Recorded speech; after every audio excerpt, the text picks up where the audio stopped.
kampusnya di Android, jadi saya tulis judulnya nanti kita menjadi Android developer. Oke, sebelumnya perkenalkan, nama saya Ian Rahmandana. Saya sekarang sebagai mahasiswa di salah satu kampus di Depok, yaitu Politeknik Negeri Jakarta. Saya lulusan SMK Taruna Bakti 2019. Jadi saya ini baru lulus. Sekarang kuliah itu semester 2, mau masuk ke semester 3. Nah, di situ ada sosial media saya. Mungkin nanti teman-teman yang mau tanya-tanya secara pribadi juga nggak apa-apa via Instagram atau kita connect via LinkedIn. Di situ ada URL-nya. Dan saya juga aktif di YouTube. Konten YouTube saya itu seputar IT. Kadang juga saya main game selama pandemi ini. Karena kan di rumah aja tuh. Ya. Selain freelance, saya juga main game. Nah, nanti kalau mau lihat video saya bisa lihat di channel YouTube saya. Oke, sekarang kita masuk ke introduction-nya dulu. Jadi di sini ada foto mengenai Android powers hundreds of millions of mobile device in more than 190 countries around the world. Jadi Android ini dia mensuplai lebih dari jutaan mobile device di negara di seluruh dunia. Dan hal uniknya, setiap hari itu lebih dari 1 juta device Android terbaru yang aktif di belahan dunia. Dan lebih dari 1,5 billion downloads per bulan di Google Play. Dan sampai sekarang itu masih growing. Nah, ini sebuah data dari Android developer. Nah, kalau tadi udah ada data di worldwide, nah di negara kita sendiri gimana nih tentang Android? Nah, Indonesian Today. Jadi sekarang itu peringkat kelima in the world as the country with most active internet user. Jadi Indonesia itu peringkat kelima sebagai pengguna aktif internet. Nah, untuk smartphone-nya itu lebih dari 100 juta, kurang lebih 100 juta. Terus di bawah ada tagline big market, big player. Nah, maksud tagline-nya gimana? Nanti tagline itu arti big market, big player bakalan saya jelasin di slide mengenai karir sebagai Android developer. Oke, tadi kita udah bahas introduction-nya mengenai Android dan data-data. Sekarang kita baru masuk ke slide intinya, yaitu Android developer. Nah, jadi di sini ada tiga poin atau 3 bahasan yang sering masuk di Android developer atau mobile programmer. Nah, jadi yang pertama itu why Android? Kenapa harus Android gitu? Terus yang kedua ada Java or Kotlin. Nah, itu kan sekarang tuh pas acara Google kemarin dia mengumumkan bahwa Kotlin itu resmi jadi bahasa ofisial buat ngembangin Android. Nah, terus yang ketiga, where should I start? Dari mana kita harus mulai kalau mau belajar Android? Nah, ini 3 bahasan yang paling sering saya dengerin kalau lagi cerita Android. Kenapa sih harus Android? Nah, terus ini Java apa Kotlin bagusan mana nih? Dilema kan, baru mau masuk Android harus belajar yang mana dulu gitu. Kita bahas yang poin pertama dulu ya. Why Android? Kenapa harus Android? Nah, di poin why Android ini saya ada 3 parameter. Yang pertama itu business are investing in apps development. Nah, terus yang kedua, Android developers are more demanded. Nah, yang ketiga, it's cheap. Nah, yang pertama, maksudnya adalah untuk saat ini banyak sektor bisnis itu yang berinvestasi di mobile development. Nah, entah itu sektor pendidikan atau pertanian dan lain-lain. Nah, untuk pertanian, bahkan di daerah saya itu ada startup namanya iGrow. Nah, ada startup namanya iGrow. Nah, startup ini itu dia bergerak di bidang pertanian di Depok.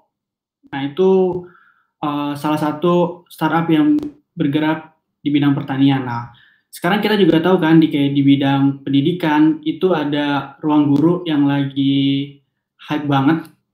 Nah, Ruang Guru itu salah satu startup yang invest di mobile development di bidang pendidikan.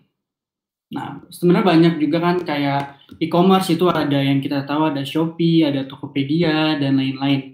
Jadi rata-rata bisnis itu sekarang pasti mulai menginvestasikan ke bidang apps development.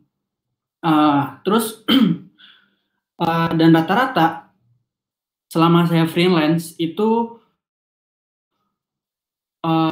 untuk startup atau company yang baru mulai, contoh kayak bidang travel nih, kemarin itu saya sedikit cerita bidang travel, saya freelance dari Kota Malang, salah satu company bidang travel. Nah, itu dia mau bikin aplikasi.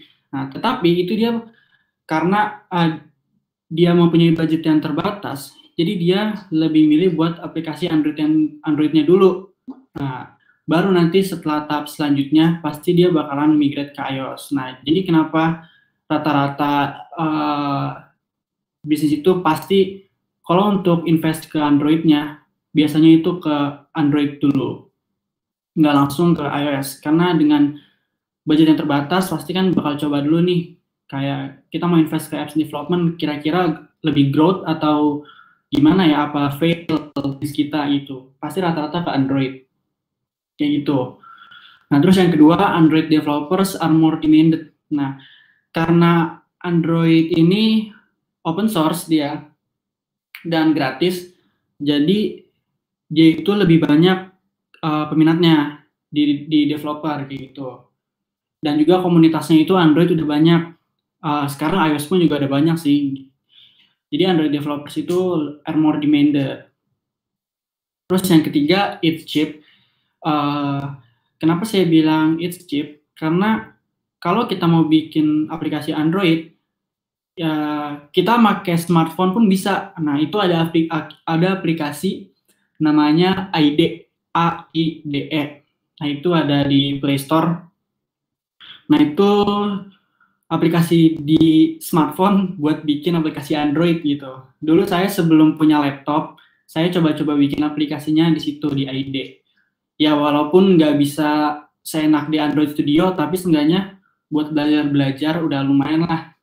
Kayak misalnya kita kan punya laptop, RAM-nya itu cuma 4 GB atau 2 GB. Nah, pasti kan kalau buat coba Android Studio, itu bakalan berat banget. Contoh kayak Gradle build-nya aja bisa bermenit-menit gitu. Nah, itu pengalaman saya waktu itu, jadi saya pakai ID dulu. Nah, terus juga contoh di Android ini, itu dia bisa pakai OS apa aja. Misalnya di laptop kita Windows, kita pakai Linux, itu kita bisa bikin aplikasi Android. Nah, berbeda dengan kalau kita mau bikin aplikasi iOS. Nah, itu yang saya tahu saat ini baru bisa di macOS saja. Kalau di Windows itu nggak bisa. Nah, ada yang namanya Hackintosh, tapi saya juga kurang tahu tuh kalau di Hackintosh itu bisa apa nggak bikin aplikasi iOS. Jadi, parameter yang ketiga, it's cheap.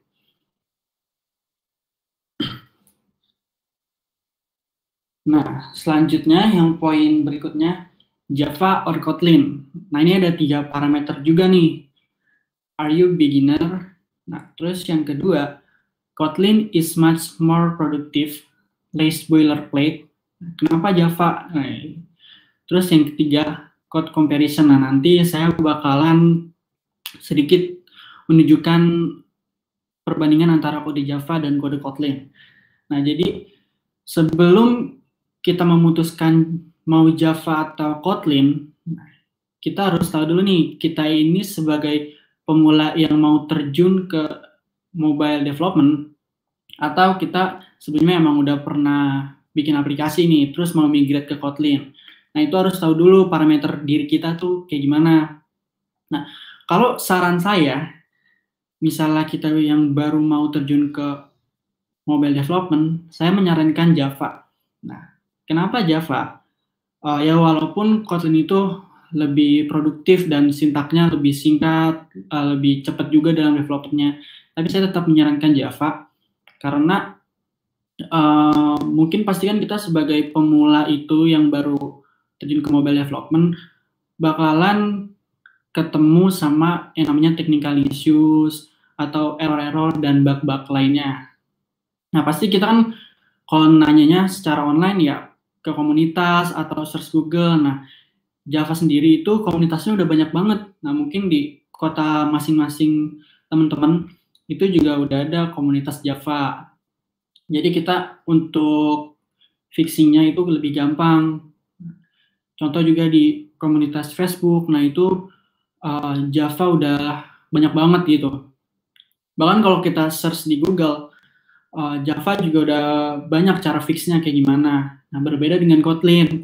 Karena di Kotlin ini kan baru muncul 2017 kalau nggak salah ya. 2017 atau 2018 saya lupa. Nah, itu masih lebih banyak Java dari Kotlin komunitasnya. Jadi kalau misalnya kita ketemu technical issues, itu agak susah kalau kita baru masuk ke mobile development. Nah, terus yang kedua, Kotlin is much more productive, less boilerplate, why Java? Nah, kenapa saya tetap menyarankan Java? Tadi saya udah jelaskan ya, karena komunitasnya itu lebih banyak dan lebih besar, dan untuk bug fixingnya lebih gampang. Ya, karena kita untuk search di Google pun cepat ketemunya, cepat dapet cara fixnya gitu. Tapi misalnya teman-teman yang udah langsung mau coba, udah Kotlin aja nggak apa-apa, ya nggak masalah, fine-fine aja. Tapi menurut saya, kalau kita belajar Java dulu, itu migrate ke Kotlin-nya pasti lebih smooth dan lebih gampang. Jadi nggak masih kayak ngeraba-raba dulu gitu. Nah, terus yang ketiga ada code comparison. Nah, ini ada code comparison antara Java dan Kotlin.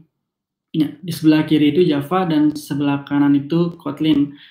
Nah, contoh kalau kita mau bikin Pojo, nah, kelas Pojo atau biasa setter getter gitu. Nah, di Java itu yang kayak di sebelah kiri tuh bikin public person, string name, bikin konstruktornya, bikin setter getternya. Kalau di Kotlin itu bisa pakai data class person, file name, string gitu. Nah, terus di bawah juga ada cara pemanggilannya. Bisa teman-teman lihat. Kalau di Kotlin itu pakai file untuk name, Peter. Nah, kalau di Java itu kan pakai tipe datanya tuh, string, name. Nah, terus manggil kelas person. Ini comparison antara Java dan Kotlin. Ini masuknya kenapa Kotlin is much more productive dan less boilerplate ya, karena dia sintaknya sederhana gitu. Nah, terus yang ketiga, where should I start? Pertama itu ya kalau kita mau mulai ya siapin kit dan toolsnya. Kalaupun kita nggak ada laptop, tadi kan saya bilang kita pastilah punya smartphone kan, smartphone Android ya pastinya. Itu bisa coba pakai yang ID tadi. Siapin kit dan toolsnya. Kalau punya laptop, ya sistem requirement-nya usahakan biar nggak kesiksa terus jadi malas belajar. Nah, itu usahakan sesuai yang direkomendasikan sama Android Studio-nya. Contoh kayak di Windows itu recommended-nya 8 GB. Kalau misalnya 4 GB, 2 GB, ya saya sarankan pakai ID tadi aja dulu buat coba. Nah, terus yang kedua itu have a basic fundamental programming. Nah, kalau bisa sebelum kita mau masuk ke mobile programming itu, seenggaknya kita udah punya basic fundamentalnya. Contohnya kayak OOP, Object Oriented Programming. Contohnya kayak OOP, Object Oriented Programming. Nah, itu bakalan kepake banget tuh nanti buat di pengembangan mobile. Entah itu Android atau iOS. Nah, terus yang ketiga itu take course or join community. Nah, kalau pengen belajarnya terstruktur, saya sarankan kita ngambil kursus atau kelas-kelas online kayak gitu. Kalau pengen terstruktur ya.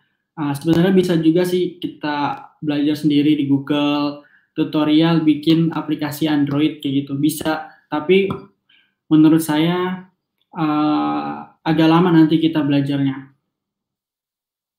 Nah, terus disarankan juga untuk join community. Kalau kita ketemu technical issue, jadi kita nggak bad mood sendirian buat ngefixnya gitu. Bad mood terus jadi malas belajar, ditinggalin gitu. Itu kan rata-rata kan yang bikin bete ya, errornya kalau lagi ngoding. Sebenarnya kalau kita ada komunitas, itu buat sharingnya lebih gampang buat nanya-nanyanya. Gitu teman-teman. Nah, terus ada bonus lagi nih. Ada 2 poin, dark theme or light theme, Mac or Windows. Jadi ini sering banget jadi perdebatan antara programmer di IDE-nya pakai tema gelap atau tema terang gitu. Kalau saya pribadi, saya lebih suka tema yang gelap karena pasti kita kan kalau ngoding itu, kalau saya pribadi sih lebih seringnya di malam jam 9 sampai jam 12 dan lain-lain. Nah, kan kalau malam misalnya lampu mati kan nggak enak ya matanya kalau pakai tema terang. Nah, jadi saya pakai dark theme gitu. Tapi kalau teman-teman yang punya matanya kuat ya fine aja pakai light theme gitu. Dan selanjutnya Mac atau Windows. Nah, dulu saya waktu pakai Windows itu install Android Studio RAM berapa ya? RAM 8 GB itu entah kenapa masih nge-lag gitu. Nah, sebenarnya yang penting itu juga SSD juga harus penting sih teman-teman untuk laptopnya. Nah, untuk Mac sendiri itu 2 tahun ini saya udah pakai Mac, ternyata lebih enak daripada Windows. Kenapa? Pertama di terminalnya itu udah banyak, hampir sama kayak Linux lah pokoknya buat tag-tagnya dan lain-lain.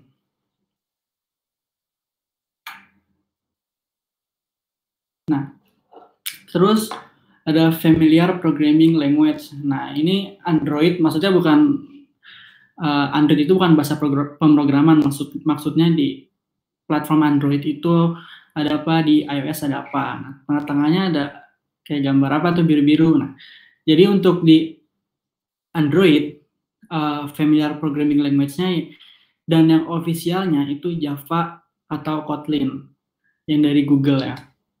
Nah, untuk iOS sendiri itu yang resminya juga ada Swift dan Objective-C. Nah, jadi yang baru saya cobain itu untuk iOS-nya saya baru coba yang Swift. Nah, di tengah itu ada React Native. Nah, sebenarnya kalau yang tadi saya sebutin kayak Java, Kotlin, atau Swift itu masuknya ke native. Nah, sedangkan React Native itu masuknya ke hybrid. Hybrid itu jadi kita sekali ngoding itu bisa diekspor entah ke Android atau ke iOS gitu. Nah, terus selain React Native, sekarang juga ada yang lagi tren namanya Flutter. Flutter itu juga bisa diekspor ke Android dan iOS. Gitu, teman-teman. Nah, selanjutnya common tools. Biasanya tuh yang dipakai untuk ngoding Android di laptop pakai aplikasi yang namanya Android Studio. Nah, di Android Studio ini udah support tadi Kotlin dan Java. Nah, pastinya Android Studio yang versi terbaru ya, teman-teman. Kalau versi yang lama, contoh masih versi 2 itu belum support Kotlin. Android Studio, dan untuk iOS pakainya Xcode. Nah, ini ada sedikit tampilan. Mungkin teman-teman yang belum pernah lihat Android Studio, ini ada screen tentang Android Studio. Jadi screen-nya kayak gini. Nah, di Android sendiri itu teman-teman ada 2. Maksudnya untuk ngoding bisnis proses dan ngoding tampilannya berbeda. Nah, di Android itu tampilannya pakai XML dan bisnis prosesnya itu pakai Java atau Kotlin. Kebetulan yang saya screenshot ini, saya sedang ngoding untuk tampilannya.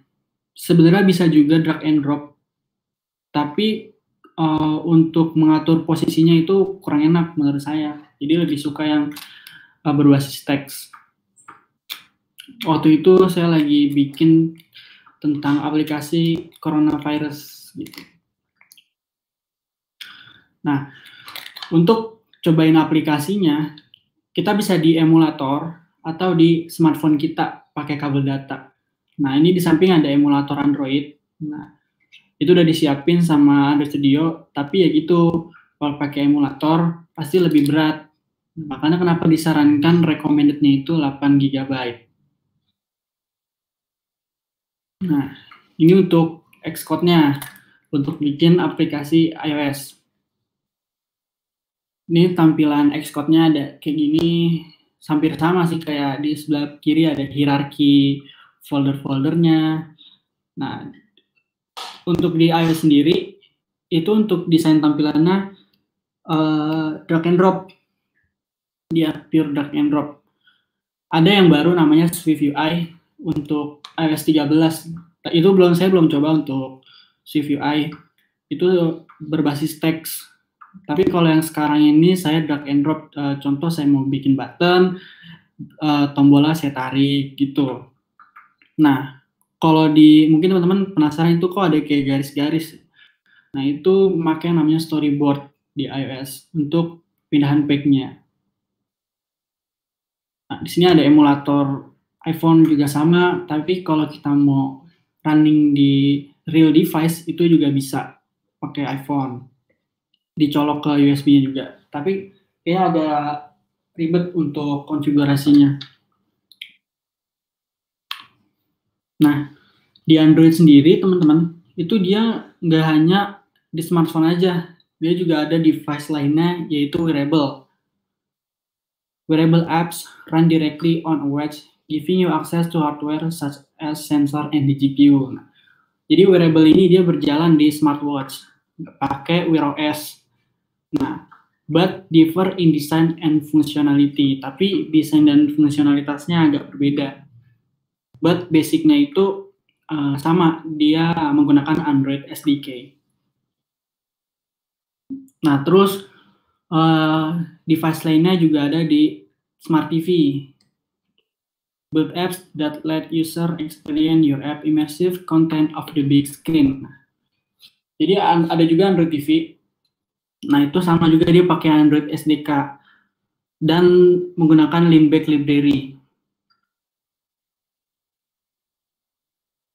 Nah, sebenarnya nggak hanya dua tadi aja untuk device Android. Nah, saya baru cek nih kemarin ternyata ada Cars, Android for Cars, tapi saya belum gali informasinya lebih dalam lagi mengenai Cars ini kayak gimana sih. Terus juga ada Chrome OS, ada Things juga, dan Android NDK. Yang baru saya coba itu ya TV ini. Untuk yang Wear OS dan lain-lainnya belum pernah saya cobain. Nah, ini ada salah satu sampel project Android. Nah, kalau project Android itu dia deploy-nya atau publish-nya di Google Play Store. Nah, untuk akun Google Play Store itu misalnya kita mau masukin aplikasi kita ke Play Store, itu untuk bikin akunnya berbayar kisaran $25 untuk lifetime. Jadi permanen gitu. Baru nanti kita udah punya akunnya, kita tinggal login ke developer Google Play, baru kita bisa submit aplikasi kita. Nah, jadi ini salah satu project pertama saya. Waktu itu saya bikin pas masih SMK kelas 1 akhir mau naik ke kelas 2. Nah, ini pengalaman terunik saya karena waktu itu saya belum ngerti banget gimana sih cara bikin aplikasi Android gitu. Nah, waktu bikin aplikasi ini namanya Depok Kita. Jadi ada lomba, kita ditantang, siswa SMK ditantang untuk bikin aplikasi mengenai pariwisata yang ada di kota masing-masing. Kebetulan kan saya dari kota Depok ya, jadi saya bikinnya tentang ya kota saya. kayak objek wisata, kuliner, dan lain-lain. Nah, ini saya bikinnya itu nggak pakai Android Studio, karena belum ngerti banget. Saya bikinnya pakai IBM Bluemix. IBM Bluemix ini kayak aplikasi online gitu di web. Jadi bikin apps Android itu cuma di drag and drop aja. Kayak contoh ini kan ada gambar nih, gambar tinggal di drag. Terus teks juga tinggal di drag, diganti-ganti. Itu waktu itu saya bikin aplikasi Android pakai drag and drop gitu. Sebenarnya banyak jalan sih kalau menurut saya mau coba-coba bikin aplikasi. Tapi kalau mau yang realnya banget, ya tadi di Android Studio. Nah, terus di aplikasi saya ini ternyata bisa diekspor ke Android Studio. Nah, dari situ baru saya belajar. Saya buka tuh kodenya. Oh, ini jadi gini kode Android. Tapi belum ngerti, ada kayak ini XML buat apa, ini Java buat apa, SQLite buat apa. Tapi saya belajar-belajar, baca-baca sendiri, baru bisa dioprek-oprek. Nah, waktu itu alhamdulillah saya bisa menang tentang aplikasi ini. Entah kenapa saya nggak nyangka juga bisa menang. Soalnya waktu itu saya nggak hanya bikin tentang list-list aja nih, kayak list objek wisata, list kuliner gitu, enggak. Saya nambahin yang namanya chatbot. Nah, waktu itu juga belum tahu chatbot ini buat apa sih sebenarnya. Saya baca-baca, oh ternyata yang kayak chatbot di line ya, kalau dibalas itu nanti kita di-reply otomatis sama bot. Itu saya bikin pakai IBM Watson. Nah, tetapi sama waktu itu juga bikin aplikasinya itu nggak pakai Android Studio. Jadi saya download starter apps-nya. Nah, tadi kan ada 2 codingan tuh ya. Codingan yang pertama itu tentang list-listnya, list-list objek wisata dan lain-lain. Nah, terus aplikasi yang kedua source code-nya mengenai chatbot-nya. Nah, jadi 2 source code itu saya collapse tuh, saya satuin, saya migrate. Nah, jadilah aplikasi Depok kita ini. Itu teman-teman. Jadi ada aja jalannya kalau pasti kita pengen belajar mengenai Android Studio. Alhamdulillah ya, waktu itu saya menang akhirnya. Nah, akhirnya saya udah tobat, udah bikin aplikasi sekarang, udah nggak drag and drop lagi. Karena ya masa mau sampai kerja sih, masa mau sampai jadi kapan jadi real developernya gitu. Akhirnya saya tobat, install Android Studio, belajar, ngambil kelas online dan lain-lain. Nah, ini ada beberapa project saya yang udah publish di Play Store. Rata-rata ini aplikasi-aplikasi yang saya lombakan. Nah, enaknya gitu teman-teman. Kalau ikut hackathon, kita bisa submit aplikasi Android dan lain-lain. Jadi saya sering waktu pas masih SMK sering ikut lomba-lomba challenge atau hackathon. Nah, ini di sebelah kiri ini ada aplikasi mengenai olahraga. Jadi ini buat tracking misalnya kita jogging nih, lari pagi, itu bisa ke-track kayak kita udah lari berapa meter, atau jumlah kalori yang terbakar udah berapa, kita stepnya udah berapa langkah, dan lain-lain. Sama ini juga waktu itu masih hype banget saya belajar chatbot, jadi saya migrate sama chatbot gitu. Jadi padahal saya nggak tahu ngapain ya migrate sama chatbot, emang orang lagi lari mau sambil tanya bot atau gimana gitu. Tapi pertama-tama seneng sih, kayak bikin pure aplikasi pertama di Android. Oh, rasanya kayak gini ya, perjuangannya kayak fix error kayak gimana dan lain-lain. Nah, terus juga di tengah-tengah ada aplikasi waktu terakhir saya ikut lomba di akhir 2018. Sampai sekarang saya belum lomba lagi karena waktu itu baru masuk kuliah. Ini lomba waktu itu di Google Weekend Challenge. Nah, saya bikin aplikasi mengenai untuk tracking status kayak daily kita. Contoh kayak makan, minum, mandi, dan tidur. Pokoknya parameter-parameter keseharian kita nih.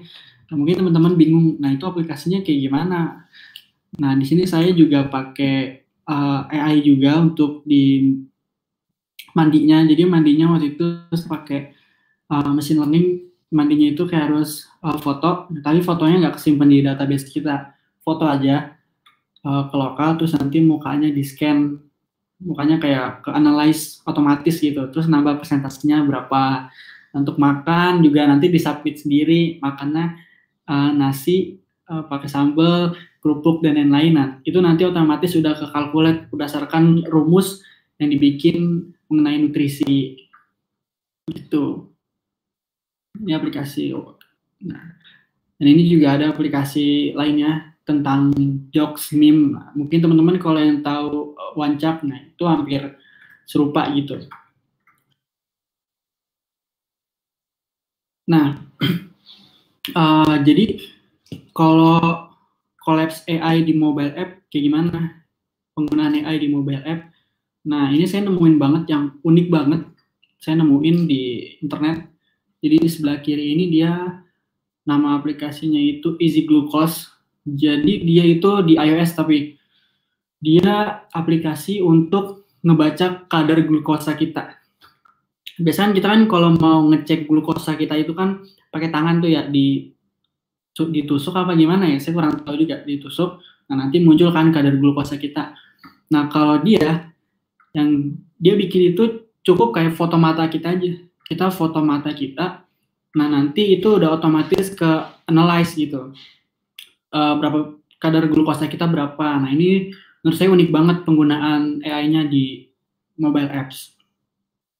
Dan juga ada chatbot. Nah, sekarang chatbot juga kan udah banyak ya penyedia-penyedianya untuk AI gitu, udah banyak. Teman-teman bisa cari sendiri. Chatbot juga rata-rata udah banyak digunakan di mobile apps-nya. Kayak gitu, teman-teman. Nah, terus, how about karir? Sebagai mobile developer kayak gimana? Walaupun saya belum terjun ke karir beneran, tapi saya sering ngobrol-ngobrol sama teman-teman saya yang udah kerja di komunitas-komunitas. Sebenarnya katanya kalau mobile developer itu worth it banget. Apalagi tadi kan di data yang di slide pertama yang big market, big player, nah itu pasti bakalan menyajikan banget nah untuk prospek Android developer. Nah, contohnya kayak di software host, nah itu pasti dicari banget tuh, entah itu iOS developer atau Android developer. Ini juga ada berita-berita mengenai prospek kerja Android developer yang menjanjikan tingginya permintaan Android developer di Indonesia gitu. Kalau teman-teman penasaran, teman-teman bisa cari di platform untuk cari kerja gitu. Pasti banyak banget. Entah itu iOS developer atau Android developer. Nah, kalau saya pribadi untuk masalah kerjaan, saya itu mulai freelance pada saat kelas 2 SMK. Nah, saya mulai freelance tuh berdua teman saya, bikin website pertama-tama, bikin website. Baru pas kelas 3 SMK, saya terjun freelance ke Android. Coba yuk kita cobain ngambil project aplikasi. Nah, coba-coba dulu gitu. Pertama itu saya join di projects.co.id ini. Waktu SMK saya, ini ada nih project Android, coba diambil. Nah, itu ada. Jadi itu project pertama saya waktu itu. Ada salah satu company mengenai olahraga, jadi dia minta bikinin aplikasi untuk menghitung skor, misalnya pada saat pertandingan bola. Nah, itu dia biasanya kan pakai kertas ya untuk masukin skornya kayak offset berapa dan lain-lain berapa. Nah, itu dia minta bikinin aplikasinya. Itu project pertama saya. Sebenarnya untuk kerjaan sebagai mobile developer pasti banyak, entah mau freelance atau onsite dan lain-lain. Ini ada beberapa platform untuk yang saya rekomendasikan untuk freelance. Pertama Upwork. Nah, ini pasti Upwork udah worth it banget, tapi dia untuk registrasinya agak susah, dan Upwork ini dia basisnya enggak Indonesia aja. Pasti teman-teman bakalan dapet klien dari luar negeri. Freelancer juga. Nah, terakhir kalau teman-teman mau coba baru terjun banget dan pengen nyari pengalaman, bukan pengen nyari value-nya, itu teman-teman bisa coba projects.co.id gitu. Contohnya nih kayak gini, butuh freelance developer Android untuk pembuatan marketplace fashion atau build a mobile apps. Nah, ini screen yang di bawah ini screenshot projects.co.id. Nah, dia ini rata-rata orang Indonesia. Kalau di Upwork ya tadi luar Indonesia. Nah, untuk sertifikasi di mobile developer, terutama di Android, itu sebenarnya banyak juga perusahaan-perusahaan kayak sertifikasi Android gitu. Tapi saya mau ngambilnya yang resmi aja dari Google. Nah, untuk saya tampilkan. Google sendiri mengeluarkan sertifikat namanya Associate Android Developer (AAD).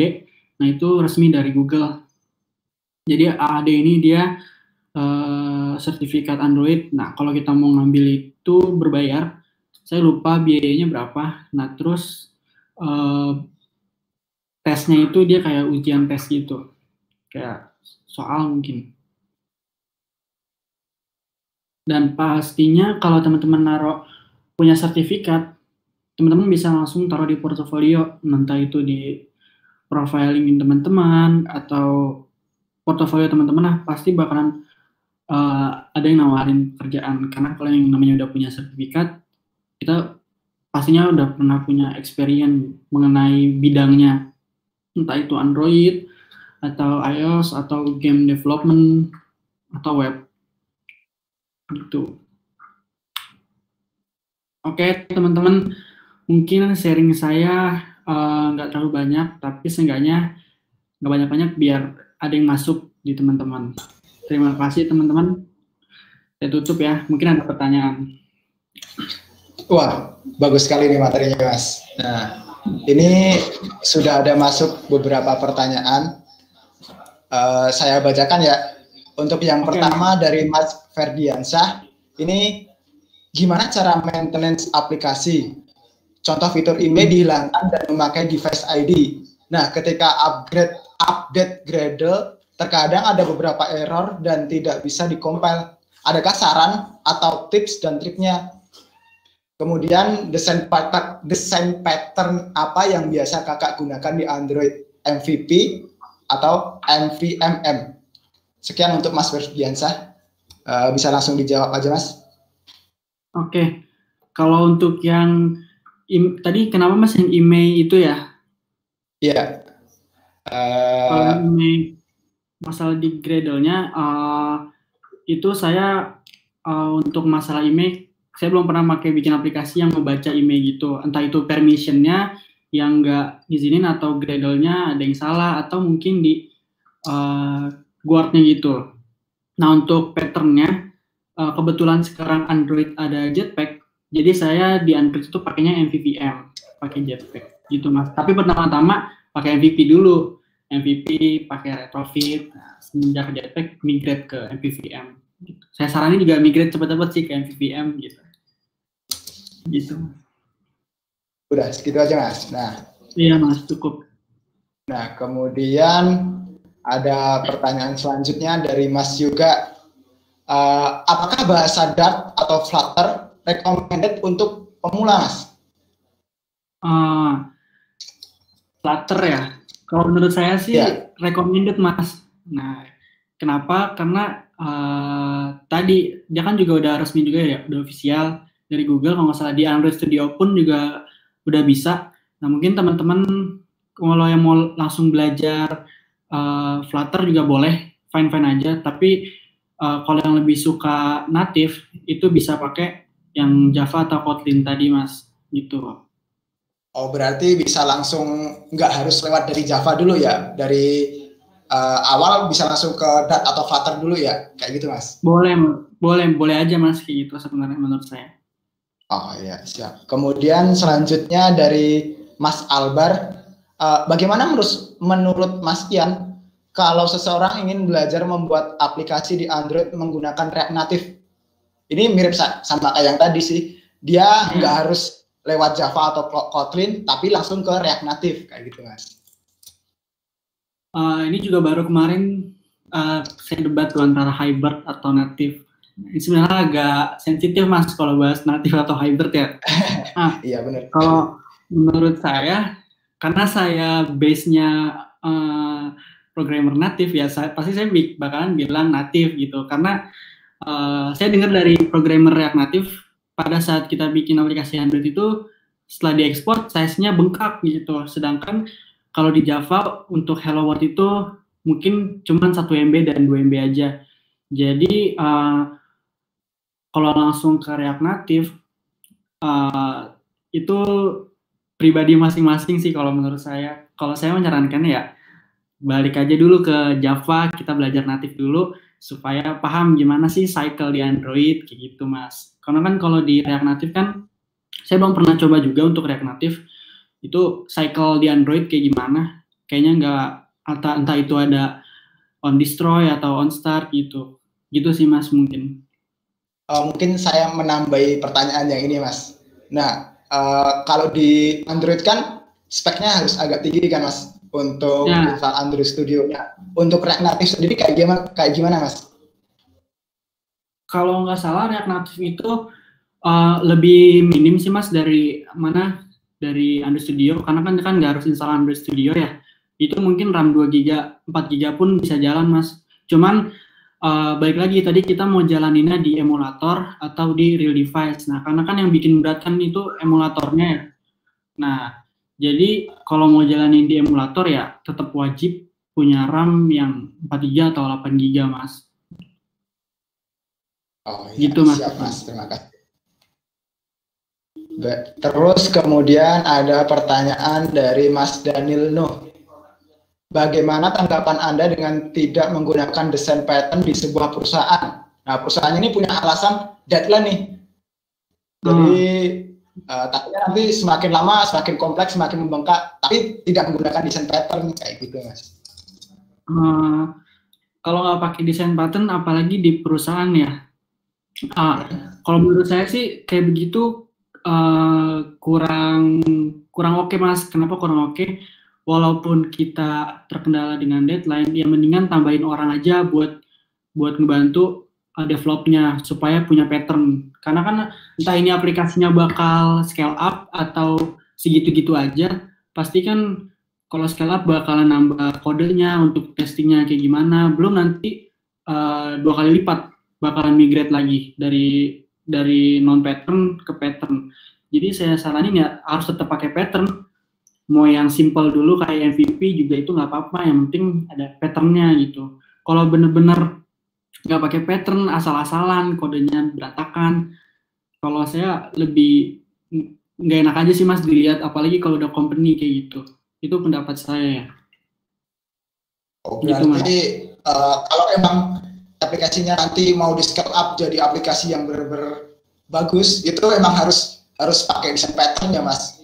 Kayak gitu ya? Iya, pakai desain pattern kalau iya gitu Mas. Kecuali emang mau dikejar daripada 2 kali modding gitu kan, ya mendingan awalnya udah pakai pattern aja gitu. Oh iya, siap. Kemudian ada pertanyaan dari Mas Muhammad Zafran Arman. Apakah kakak pernah bikin microservice sendiri dan diimplementasikan ke aplikasinya? Kayak gitu. Microservice-nya kayak gimana Mas, library atau API gitu? Pertanyaan aku kurang nangkep Mas. API, kata Mas Muhammad Zafran. API ya. Kalau API pasti bikin sendiri. Yeah. Karena kan kalau untuk klien kan dia pasti, contoh kayak data travel gitu kan kita nggak mungkin minta dari travel lain, pasti kita bikinin API-nya sendiri, back-end-nya sendiri gitu, supaya ya punya data pribadi tentang company-nya. Entah, kecuali kalau kita bikin chatbot, itu kalau saya chatbot belum pernah bikin API sendiri, saya pasti pakai penyedia layanan, yang kayak tadi contoh IBM Watson, nah itu saya pakai API-nya dia untuk chatbot dan lain-lain. Gitu Mas. Ya, kemudian kalau yang lain mau ada pertanyaan bisa langsung dilontarin di kolom chat ya. Kemudian ada pertanyaan lagi dari Mas Iandrika.xiaomi@gmail.com. apakah Flutter kedepannya akan menggeser Java dan Kotlin? Karena setahu saya Flutter ini kan outputnya sekali bisa langsung di dua OS nih, di Android sama di iOS. Menurut Mas gimana? Nah, apakah Flutter bakal menggeser Java dan Kotlin? Kalau menurut saya itu bisa memungkinkan Mas, apalagi nanti kalau andaikan aja Flutter bisa performance-nya bisa melebihi Kotlin dan Java gitu, lebih di atas Kotlin dan Java, itu pasti bakalan banyak yang bakal migrate ke Flutter di sektor bisnisnya, karena kan sekali ngoding bisa diekspor ke Android dan iOS. Tapi entah kapannya itu saya nggak tahu. Kalau menurut saya pasti ada kemungkinan buat menggeser, gitu Mas. Tapi kan untuk sekarang masih yang performance-nya masih kencengan Java dan Kotlin ya. Berarti tapi sekarang rata-rata masih banyak yang Java dan Kotlin sih gitu. Berarti mungkin karena dia natif ya Mas, jadi dia bisa lebih geraknya lebih cepat gitu ya Mas. Iya, betul Mas. Kemudian ada pertanyaan lagi dari Mbak Ziza. Langkah awal apa yang harus dilakukan untuk menjadi Android developer? Terus kemudian referensi apa yang recommended? Seperti itu Mas. Langkah awal. Kalau langkah awal yang tadinya pasti ya pertama kita tujuannya dulu nih mau ngapain kita belajar Android development, entah itu atau mau iseng-iseng aja atau emang pengen serius. Nah kalau pengen serius ya mulai baca sih itu Android developer, terus kita harus tahu dulu apa itu Android kan, harus tahu dulu tuh apa itu Android, dan pasti tadi siapin toolsnya dan harus mau berkorban dulu, entah itu berkorban sabar atau berkorban pengeluaran untuk beli laptop yang budgetnya memumpuni gitu. Terus recommended-nya banyak kok platform-platform belajar Android yang di Indonesia juga banyak, yang lokal, yang kalau mau nasional juga ada, contohnya kayak Udemy atau Udacity. Terus juga kalau lokal-lokal itu kan yang udah banyak itu kayak Codepolitan atau Decoding, itu udah banyak banget belajar untuk Android. Kursus-kursus offline juga banyak, tapi kalau misalnya mau coba dulu ikut workshop Android dasar dulu. Misalnya kayak nanti nih, contoh ada workshop belajar Android dasar, nah itu ikutin dulu aja. Daripada sayang kan udah take course, udah ngeluarin budget, ternyata kita tuh nggak sesuai passion kita di Android development ini. Jadi yang mendingan coba ikut workshop dulu. Kayak gitu, Mas. Oke, terima kasih. Nah, nanti untuk yang workshop Android bisa di request tuh. Komen aja di Instagramnya Bisa AI. Nah, nanti di request nanti biar diadain lagi, biar bisa ngundang lagi Mas Ian lagi kayak gitu. Nah, boleh Mas, boleh Mas. Kemudian untuk pertanyaan selanjutnya ada dari Mas Reza Andrian. Nah, apakah komponen Flutter support di iOS juga? Karena biasanya ada perbedaan saat build di Android dan iOS. Kayak gitu, Mas. Kalau itu saya kurang tahu Mas, karena kan Flutter saya belum coba deep banget ya. Tapi yang saya tahu itu, misalnya kita bikin di Android itu bisa dipanggil di Flutter, atau kita bikin di iOS, nah itu entah itu mau fitur apa itu bisa dipanggil di Flutter. Tapi kalau untuk Flutter yang support nggak di iOS atau di Android, kalau saya belum tahu karena saya belum pernah coba Flutter lebih dalam. Kalau Hello World doang kan saya udah pernah coba ya Hello World, nah itu pasti support karena text view aja kayak gitu. Untuk komponen-komponen yang lebih advance kurang tahu sih Mas. Ini ada pertanyaan lagi dari Mas Daniel No.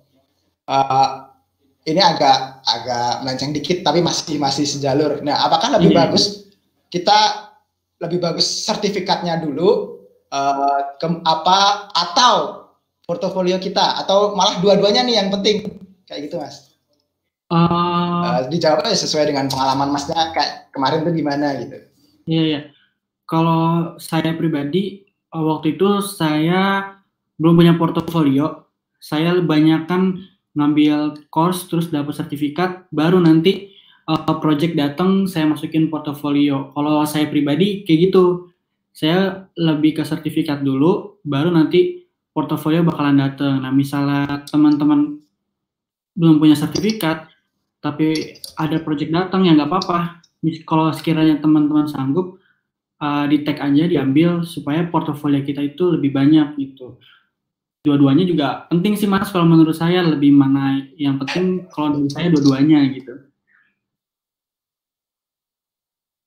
Nah, untuk ini ada pertanyaan lagi dari Mas Daniel Nuh. Apa yang Anda rasakan sendiri dalam penggunaan MVMM dan MVP, baik plus dan minusnya, Mas?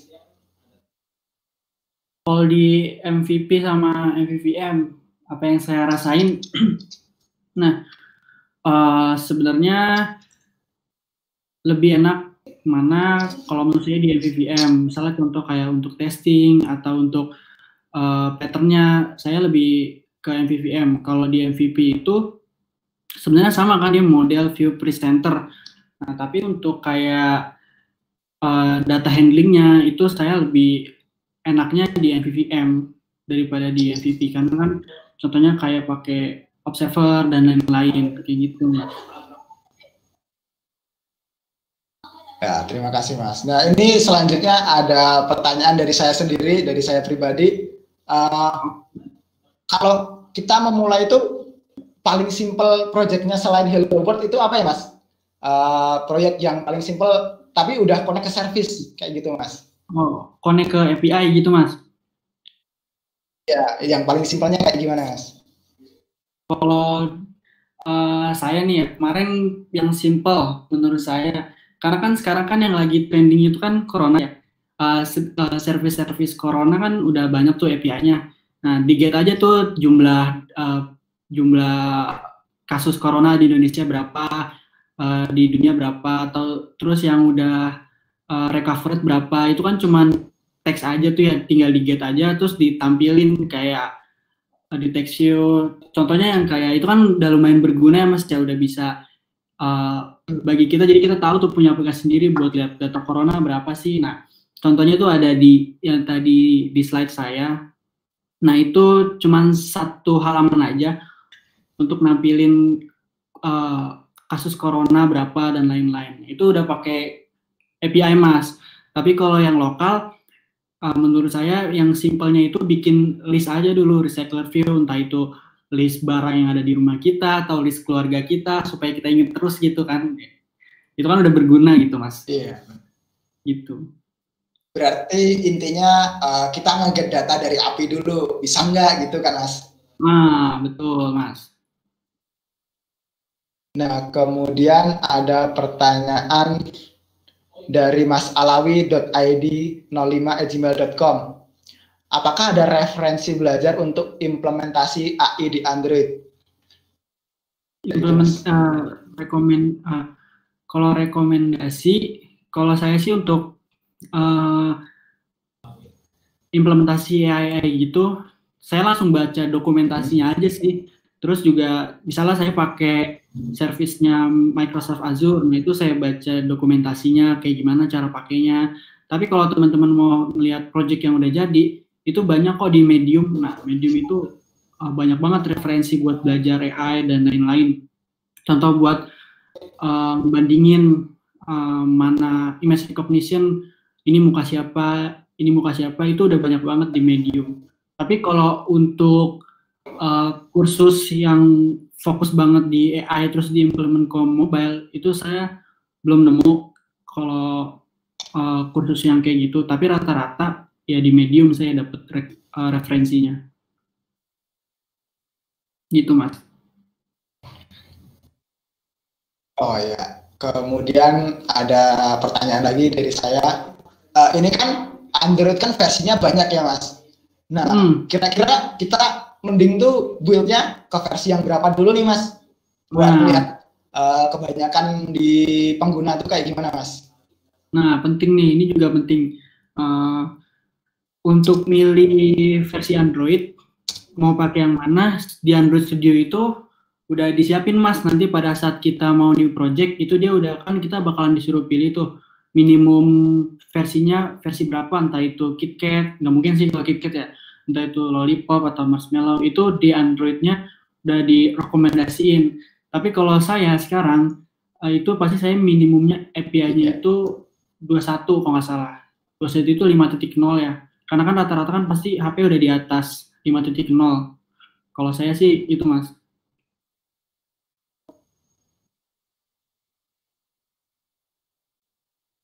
Oh ya, terima kasih Mas. Nah, kemudian ada pertanyaan lagi dari Mas Andi Muhammad Dirham Dewantara.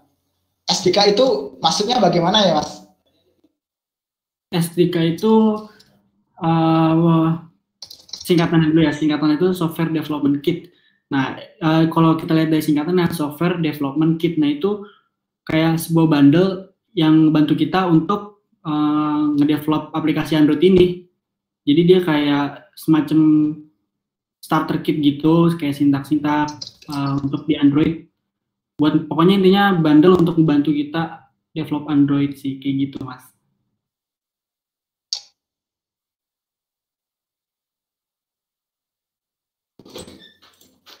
Nah, kemudian ini Mas, Android kan layarnya macam-macam tuh Mas. Ada yang 4 inch, ada yang 5 inch, ada yang 6 inch, ada yang tablet. Nah, itu mensiasatinya gimana Mas biar bisa kompatibel di seluruh layar Mas? Nah, itu kan berarti untuk responsif ya, biar responsif layarnya. Halo? Kedengeran kan ya Mas? Suaranya kan Mas? Halo? Nah, untuk layarnya, supaya nyesuaiin layarnya itu teman-teman bisa pakai constraint layout. Nah, jadi constraint layout ini dia sebuah view parent dari Android. Dia itu ngedesain layoutnya berdasarkan constraint-nya gitu. Jadi dia udah nyesuaiin layar-layar yang berbeda. Kalau kita desainnya misalnya pakai relative layout, kita cuma untuk layar 5 inch saja, itu dia nanti bakalan nggak bakal responsif di layar-layar yang lainnya. Jadi saya sarankan untuk responsifnya kita bisa coba pakai namanya constraint layout ini. Gitu Mas. Oh, ya. Jadi intinya pakai constraint layout ya Mas? Iya. Nah, kemudian kalau secara perbedaan ngoding bahasa pemrogramannya sendiri gimana Mas? Apakah ada perbedaan? Antara apa nih Mas?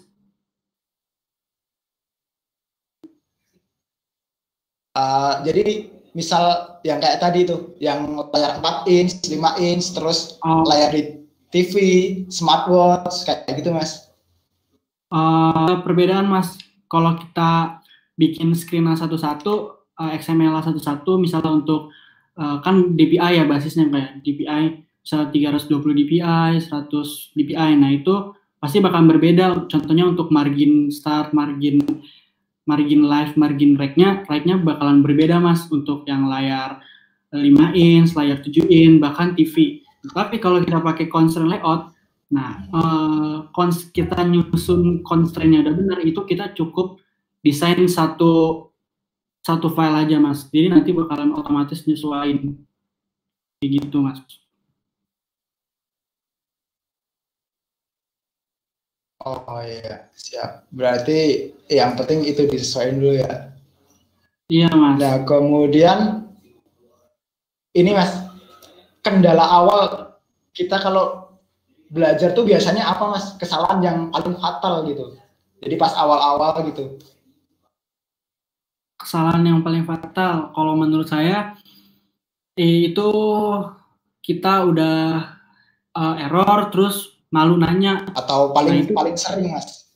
Ya, misalnya udah error terus malu bertanya, jadi kita kan bikin malas belajar, udah malu nanya error ya kan Mas. itu pasti kesalahan fatal banget tuh Mas. Nah, jadi nggak usah malu-malu walaupun kita masih pemula, tanya ya tanya aja tapi nanyanya dengan cara yang benar gitu.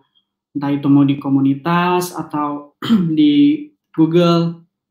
Jadi menurut saya ya jangan malu bertanya, gitu aja deh Mas.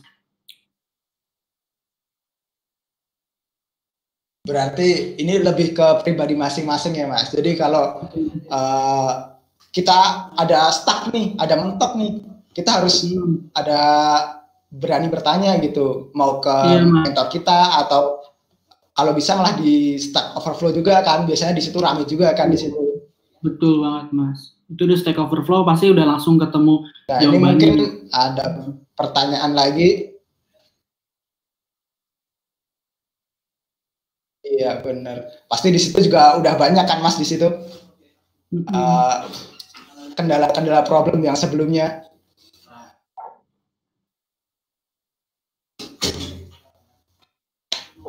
Nah ini mungkin ada satu lagi pertanyaan. Ini udah 13.55. Ada yang mengetik. Oh ini ada dari Mas Novel Fawas. Komunitas yang bagus untuk belajar Android apa ya Mas? Atau komunitas yang Mas Ian ikutin sekarang? Kalau saya saat ini itu yang sering ngadain workshop dan lumayan recommended. Tapi di kota Jakarta itu saya AEJ Mas, Android Enthusiast Jakarta. Nah itu sering ngadain workshop setiap berapa minggu gitu. Dia ngadain workshop mulu. Itu lumayan bagus Mas untuk di Jakarta. Dan dia udah lumayan cukup banyak membernya. Dan nggak hanya kayak mahasiswa aja isinya. Itu dia isinya ada kayak developer Tokopedia, ada developer Gojek bahkan. Jadi intinya banyak orang-orang hebat di dalam komunitas itu Mas. Android Enthusiast Jakarta.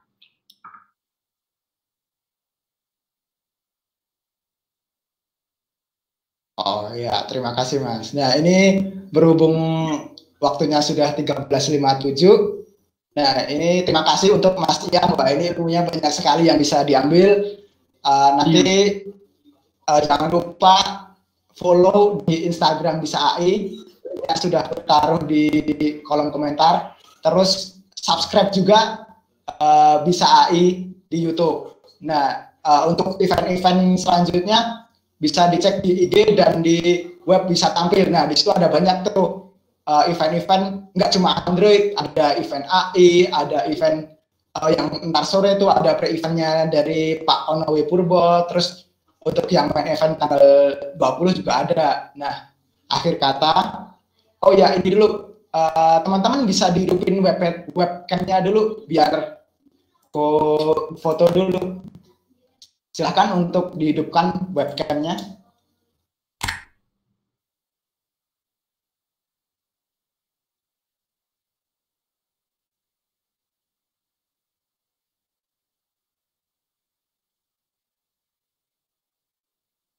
Silahkan, ayo yang lain bisa dihidupkan webcamnya.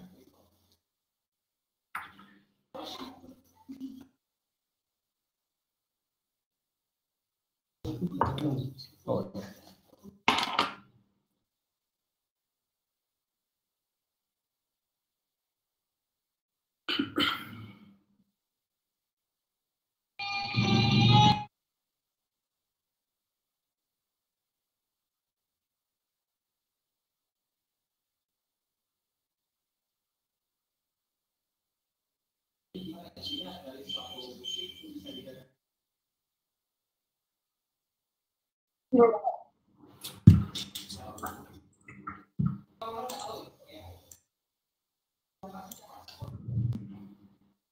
Oh ya, untuk yang tidak ada kamera tidak apa-apa, nggak usah dihidupkan. Ini materi presentasinya. Nah, ini buat teman-teman, terima kasih ya. Gimana Mas?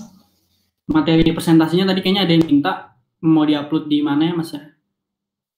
Oh iya, nanti dikirim ke yang koordinasi aja kemarin Mas. Nanti biar tak kirimin di grupnya aja. Oke Mas. Iya kayak gitu Mas. Nah, ini terima kasih buat teman-teman, terima kasih juga buat Mas Ian, wah ini ilmunya mantap sekali. Ya, Nah, kemudian ini siap-siap ya, mau aku screenshot. Ya, 1, 2, 3. Oh ya, diulangi lagi biar lebih gede. Tak minimize dulu ininya. Sekali lagi ya. Siap, 1, 2, 3. Ya, terima kasih untuk semuanya yang telah hadir. Jangan lupa follow IG Bisa AI dan juga subscribe di YouTube channel Bisa AI. Sekian dari saya. Banyak salahnya, mohon maaf. Assalamualaikum warahmatullahi wabarakatuh. Waalaikumsalam warahmatullahi wabarakatuh.